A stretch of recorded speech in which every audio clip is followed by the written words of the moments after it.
భాగవతము దశమ స్కంధము రుక్మిణీ కళ్యాణ ఘట్టంలో ఉన్నాం మనం ఇప్పుడు. రుక్మిణీదేవి ఆవిడ గౌరీదేవికి పూజ చేసి అలా వస్తూ ఉన్నారట. ఇప్పుడు ఆవిడను వర్ణిస్తూ ఉన్నారు.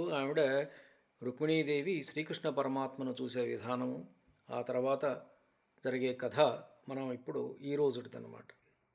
తుమ్మెదల వంటి నల్లని ముంగురులు, నిండు చంద్రుని వంటి నెమ్మోము, లేడి చూపుల వంటి చూపులు, పగడము వంటి పెదవి, అవ్యక్త మధురమైన కంఠం, క్రొంజివురుటాకుల వంటి అడుగుల జంట, మత్తగజకుంభాల వంటి కుచాలు, ఇసుక తిన్నెల వంటి పిరుదులు, గజరాజగమనము వంటి గమనము, కెందామరల వంటి చేతులు, సింహము నడుము వంటి నడుము కలిగి పద్మసుగంధాలు వెదజల్లే రుక్మిణీదేవిని చూసి అందరూ అయ్యారు.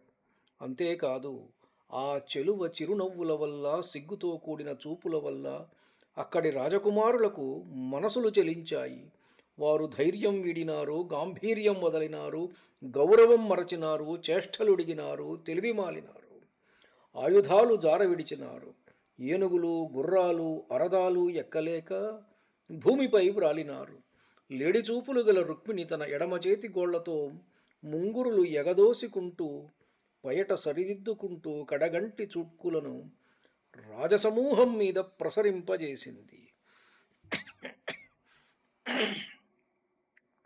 అలా చూస్తూ చంద్రబింబము వంటి ముఖము, సింగము నడుము వంటి నడుము, కృందామరల వంటి కన్నులు, పరమ రమణీయమైన వక్షము, నీలమేఘము వంటి నెమ్మేను, ఐరావత గజతుండము వంటి కరములు, పచ్చని పట్టుపుట్టములు, చక్రాయుధము కలవాడు, విజయమునందు ఆసక్తియున్నవాడు, జగములను మోహింపజేసేవాడు అయిన శ్రీకృష్ణుని రుక్మిణీదేవి దర్శించింది.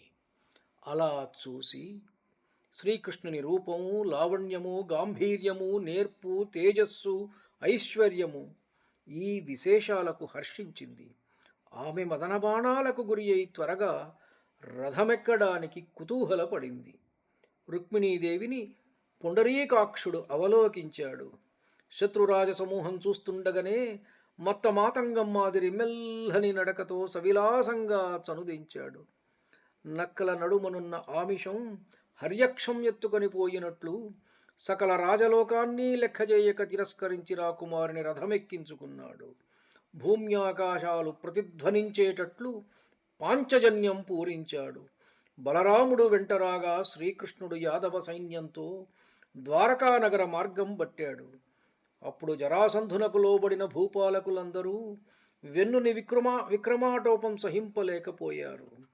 అదిగో, గొప్ప సింహముల కీర్తిని మృక్కడి మృగాలు హరించిన విధంగా గొల్లవాళ్లు మన యశస్సు దోచుకుని కన్యనెత్తుకుని కావరంతో కదలి వెళుతున్నారు.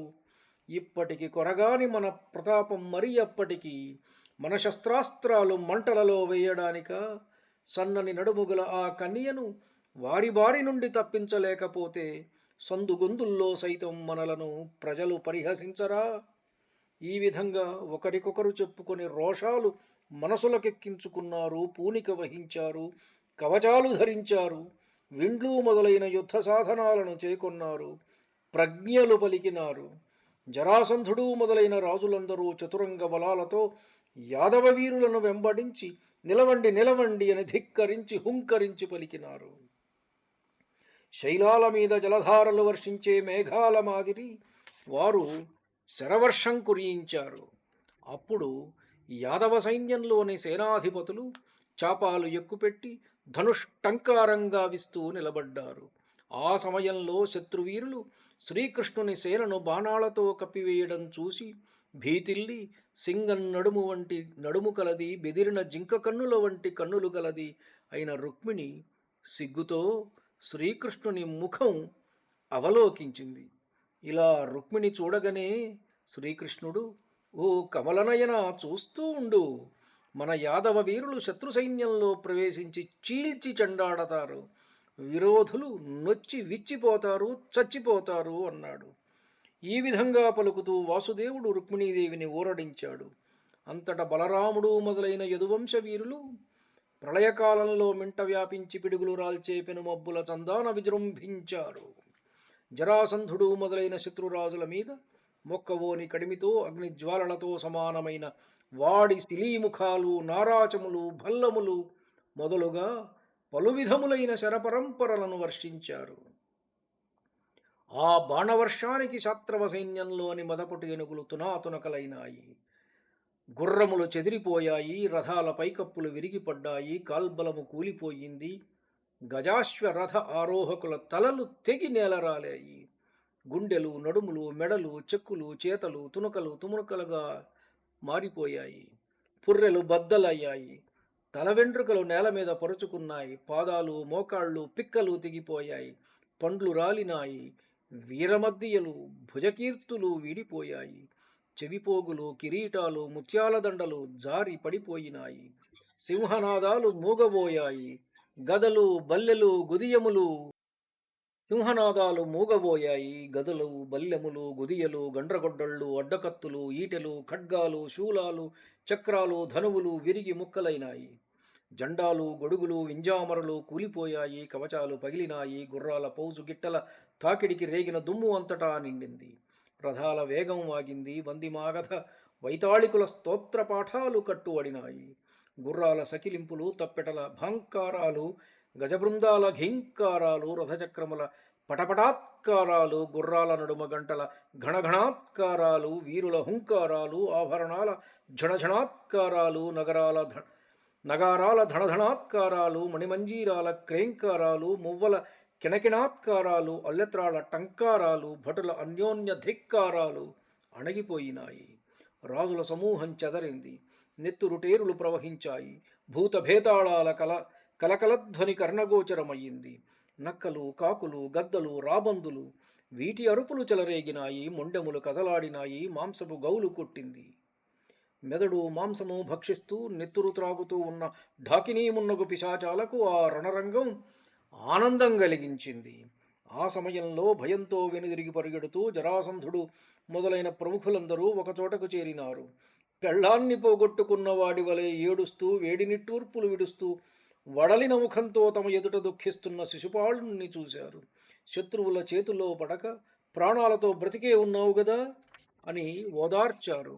ఇలా ఓదారుస్తూ వాళ్ళంతా మళ్ళీ అతనితో ఇలా అన్నారు: నాయనా, బొందిలో ప్రాణాలుంటే ఎలాగైనా బ్రతకవచ్చు. బ్రతికి ఉంటే భార్య దొరక్కపోదు. పెండ్లము మాట దేవుడెరుగు. ముందు నీవు బతుకుటయే మాకు 10,000. ఊరక వాపోవద్దు.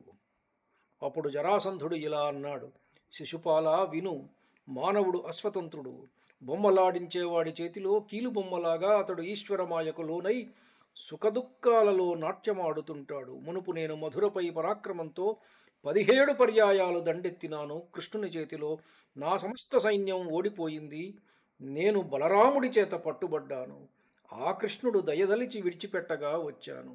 మరల 23 అక్షౌహిణుల సైన్యం సమకూర్చుకొని 18వసారి దండెత్తిపోయి శత్రువులను తరమివైచి విజయం సాధించాను. నేనెన్నడూ గెలుపోటములలో మోద ఖేదములు పొందింది లేదు. దైవప్రేరితమైన కాలం వల్ల లోకాలు సాగుతుంటాయి. ఇంతేకాదు, యాదవులకు కాలం కలిసి వచ్చింది. ముల్లోకాలలో ప్రసిద్ధిగన్న విక్రమాఢ్యులమైన మనలను గోవిందుని బాహుదర్పంతో వారు ఈనాడు గెలవగలిగినారు. కాలం మనకు అనుకూలించినప్పుడు పంతగించి పగవారిని భండన భూమిలో చెండాడగలము. ఈ మాత్రానికి ఇంత చింతింపనవసరం లేదు. ఈ విధంగా జరాసంధుడు, అతని చెంతనున్న సామంతరాజులు శిశుపాలుని మనోవేదన తొలగించి తమ తమ దేశాలకు వెళ్ళిపోయారు. శిశుపాలుడు తమ పరివారంతో, సైన్యంతో తన నగరానికి అరగినాడు.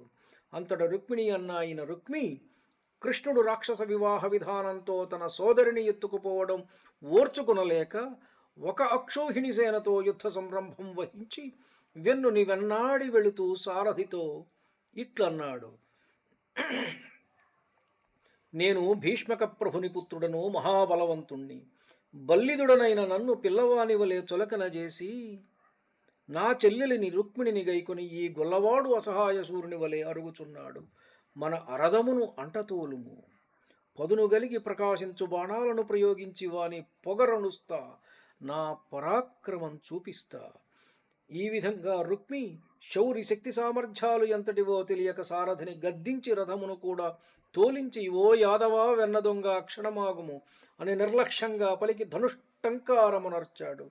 3 వాడి బాణాలతో వాడు పంకజాక్షుని సంకటపరిచి ఇట్లన్నాడు: మా సరివాడవా మా పాప గొనిపోవా, ఏ పాటి గలవాడవు ఏది వంశము ఎందు జన్మించిదివి ఎక్కడ పెరిగితివి, ఎయ్యది నడవడి ఎవ్వడెరుగు, మానహీనుడవీవు మర్యాదలెరుగవు, మాయగైకని గాని మలయరావు, నిజరూపమున శత్రునివహంబుపై బోవు, వసుధేశుడవుగావు వావి లేదు, కొమ్మ నిమ్ము నీవు గుణరహితుండవు, విడువు విడువవేని విలయకాల శిఖిశిఖా సమాన సితశిలీముఖముల గర్వమెల్ల కొందు కలహమందు.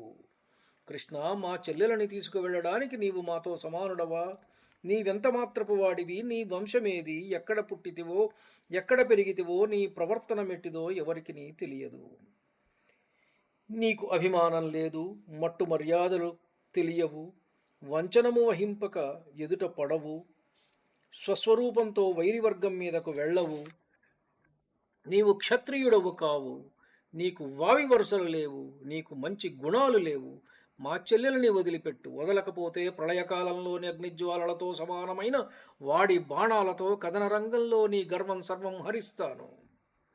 రుక్మి ఈ విధంగా పలుకుతుండగానే నల్లనయ్య నవ్వుతూ ఒక బాణంతో అతడి చాపం త్రుంచాడు. 6 తూపులతో వాని దేహం తూట్లు చేశాడు. 8 అమ్ములతో వాని రథాశ్వాలను కూల్చినాడు. 2 సాయకాలతో వాని సారథిని చంపినాడు. 3 వాడి నారాచాలతో వాని టెక్కం ఖండించినాడు. రుక్మి వేరొక ధనువు అందుకోగా దానిని కూడా విరగగొట్టినాడు. మరొక చాపం ధరింపగా దానిని ముక్కలు చేశాడు. క్రమంగా అతడు పట్టిన పరిఘ, పట్టిసం, శూలం, అసి, శక్తి, డాలు, తోమరం అనే ఆయుధాలను తుముకలు గావించాడు. ఎన్ని ఆయుధాలు ఎత్తినాడో అన్నింటినీ ముక్కలు చేసినాడు. అంతటితో రుక్మికి తనివి తీరలేదు. అతడు రథం నుండి దిగి కార్చిచ్చు మీది కురికే మిడత మాదిరి కత్తిబూని కమలాక్షుణ్ణి సమీపించాడు. శ్రీకృష్ణుడు అతని కత్తిని కవచాన్ని పొడిపొడి గావించాడు. కాంతులు కడలందు క్రమ్ముకోగా హరి వరనించి ఖడ్గం దూసి జొలిపిస్తూ రుక్మి శిరంతెగ నరకడానికి ముందుకు వస్తుండగా రుక్మిణీదేవి అడ్డం వచ్చి ప్రాణేశ్వరుని పాదపద్మములు పట్టుకొని ఇలా అన్నది: సత్పురుషులు శ్లాఘించు శాశ్వత కీర్తిచే శోభిల్లువాడా, సకల భువనాలను బ్రోచేవాడా, ఈశ్వర, నీవు దేవదేవుడవని నిశ్చయించలేక మా అన్న అయిన ఈ రుక్మి ఇప్పుడు మీ పట్ల చాలా అపచారంగా వించాడు. దిక్కులేని వారికి దిక్కైన వాడా, దయకు నిలయుడా, నన్ను ఆదరించి మా అన్నను కాపాడు. నాథా, మా అన్న దోషకారి కాడని మనవి చెయ్యడం లేదు. ఇతడు నిజంగా దుష్టుడే. కానీ ప్రభు, జగన్నాయకుడగు అచ్యుతుడు మాకు అల్లుడైనాడని మేము అదృష్టవంతులమని సంతోషించు మా జననీ జనకులు పుత్రదుఃఖంతో పొగిలిపోతారు. ఈ విధంగా ప్రార్థిస్తూ కన్నెలలో మిన్నయైన రుక్మిణి గద్గద కంఠంతో, మిక్కిలి భయం వల్ల వణుకుతున్న శరీరంతో, వాడిన వంచిన ముఖంతో, చెవుల మీదికి పడుతున్న జడ వెంట్రుకలతో, కనుగలకులలో తలకాడు కన్నీళ్లతో నారాయణునకు నమస్కరించింది. దివ్యతేజో విరాజమానుడైన దేవకీనందనుడు రుక్మిణి ఖడ్గంతో ఖండింపక వెనుకకు మరలినాడు. యదువల్లభుడు రుక్మిణి చంపక బావారా రమ్మని చిరునవ్వు నవ్వుతూ దగ్గరకు తీసుకున్నాడు. వానిని పట్టి బంధించి గడ్డము, మీసము, తల కత్తితో పాయలు పాయలుగా గొరిగి కురూపిని గావించాడు. అదే సమయంలో యాదవ వీరులు శత్రు సైన్యాన్ని తరిమివేసి సారసనేత్రుని సముఖానకు వచ్చారు. అప్పుడు బలభద్రుడు జీవన్మృతుడై బంధింపబడి ఉన్న రుక్మిణి కనుగొని కరుణతో వాని కట్లు విప్పి కమలాక్షునితో ఇట్లన్నాడు: ఇతన్ని దూరంగా వెళ్ళిపొమ్మనమని చెప్పక తల మూతి గొరుగుట నీకు న్యాయమా కృష్ణ? చుట్టమైన వాడి తల మూతి గొరుగుట తలదరుగుట కన్నా మిక్కిలి నీచం కాదా? ఆదిమధ్యాంతరహిత, శత్రువులని కొందరికి కీడు చేయవు, మిత్రులని మరికొందరికి మేలుగూర్పవు. వాస్తవంగా అందరి ఎడా సమభావంతోనే మెలుగుతావు. మరి ఈ భేదబుద్ధి నీకెందుకు కలిగిందో అని వితర్కించి బలరాముడిలా అచ్యుతిని అదలించి రుక్మిణీదేవిని ఇట్లన్నాడు. దేవిని చూసి ఇట్లన్నాడు: ధన్యుణ్ణి, నమస్కారం. మీ ఊటుకూరు జానకి రామారావు.